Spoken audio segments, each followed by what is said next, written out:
What's up, everyone? I am Tim Oates on bass, and I failed a Facebook challenge.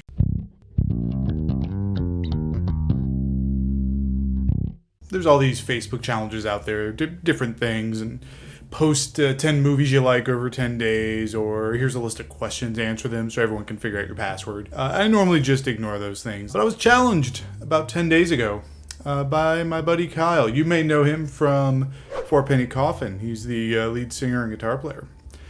And the challenge goes, I've been challenged to post 10 albums that have influenced my musical taste, one record a day for 10 days. No explanation, no review, just the cover.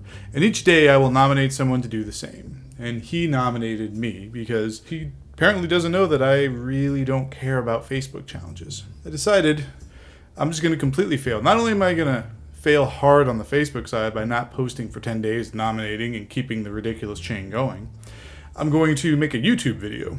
And then I'm going to take that and post it on Facebook. These are in no particular order. In fact, I actually pulled the list together and then ran through a randomizer because that's just how geeky I am. I love spreadsheets and randomizing things. First up is Dream Theater, Live Scenes from New York. The reason I picked this of the Dream Theater albums is this is the one that I was listening to the most. This is the band that actually really got me understanding and internalizing odd times. So Johnny Mayang showed me that shadowing is just sometimes the right way to go. It's the right approach. It's what's best for the music. He oftentimes chooses to shadow John Petrucci because it makes the most sense for the song. And that's a big lesson for me to learn because I've definitely in previous lives struggled with understanding that sometimes shadowing has its place. You don't need to play a million notes. You don't need to really break out and make sure that the bass is front and center all the time. Next up, Nirvana, Bleach. Like most of us that grew up in the grunge era, my first exposure to Nirvana was Nevermind. Phenomenal album, front to back.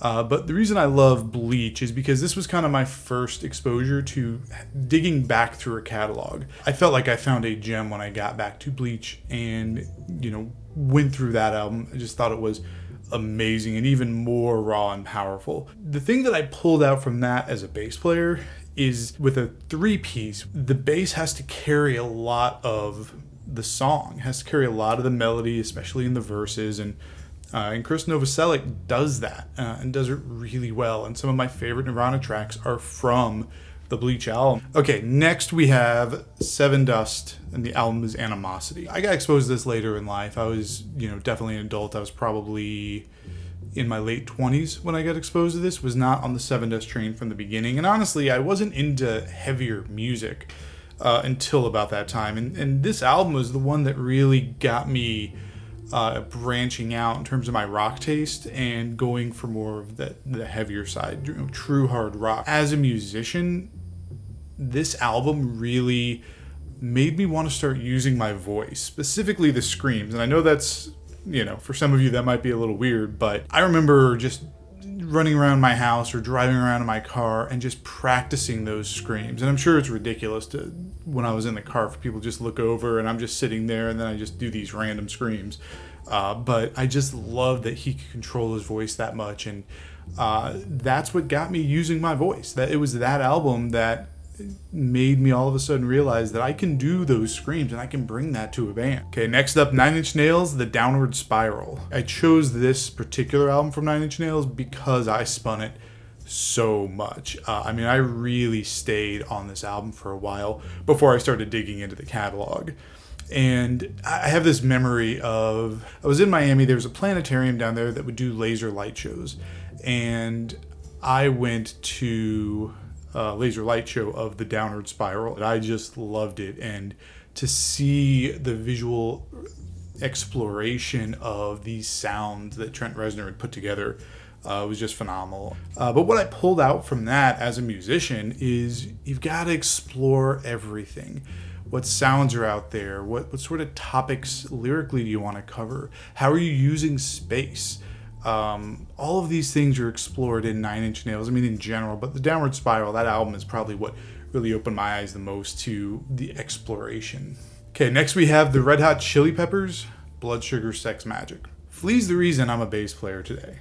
And this album is the catalyst. I started playing guitar when I was 12. Got my first bass when I was 13, started messing around with bass then.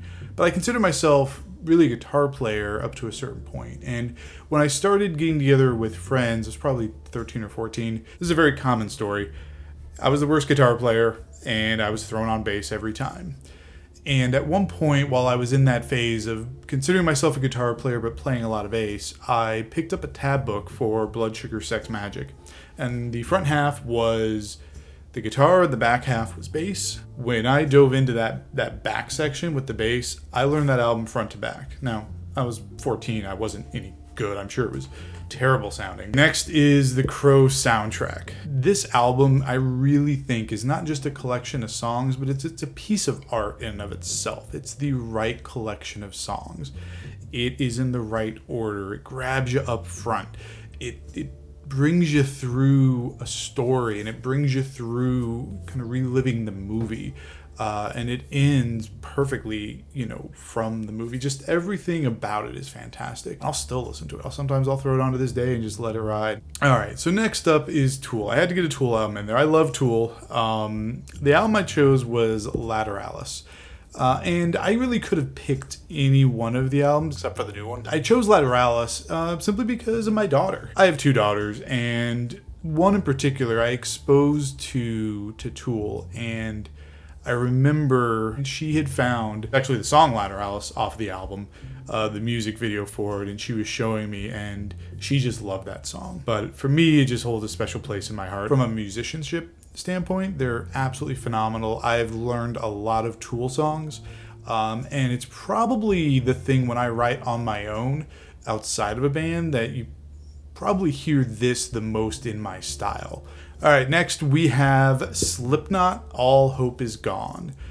This is the album that got me into Slipknot. There was some stuff that I was going through that Corey Taylor was also going through, and a lot of the lyrics spoke directly to me. In terms of what I pulled as a musician, Slipknot has 9 members. There's so much going on. It's almost impossible to hear the bass as a standalone instrument, but that's okay because the bass does its job really well of just providing that spine, providing that low end, and supporting the music. And it's probably what I pulled out from this album and Slipknot and metal in general is you can't always shine, but you still got a job to do, and the bass can be there to do its job and not really break out and be in front and center, and that's okay. Next up is Bela Fleck and the Flecktones, Outbound.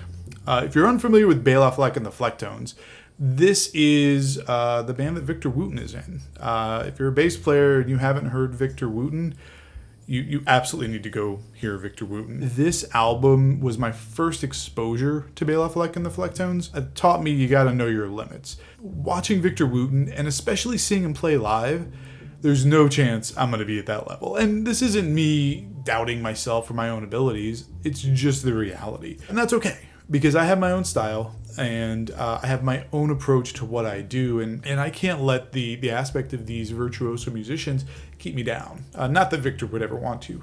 I've watched many interviews with him. He seems like a really nice guy. The last album is Less Than Jake's Losing Streak. Less Than Jake is from Gainesville, which is where I grew up. When they started breaking out nationally, they were still in Gainesville. They're a Gainesville band, and it was right during the time that I started going out to shows. Even if I was at other shows that weren't Less Than Jake shows, you could actually see them there. They would just be in the scene. They were out checking out music with you, and they were so approachable. You could walk up and talk to them and have a conversation about being in bands and being a musician, and they were so gracious, and it was really just great growing up in Gainesville at the time when they were breaking out. All right, so these are my 10 albums that influenced me as a musician, or my taste in music, or my style, or whatever.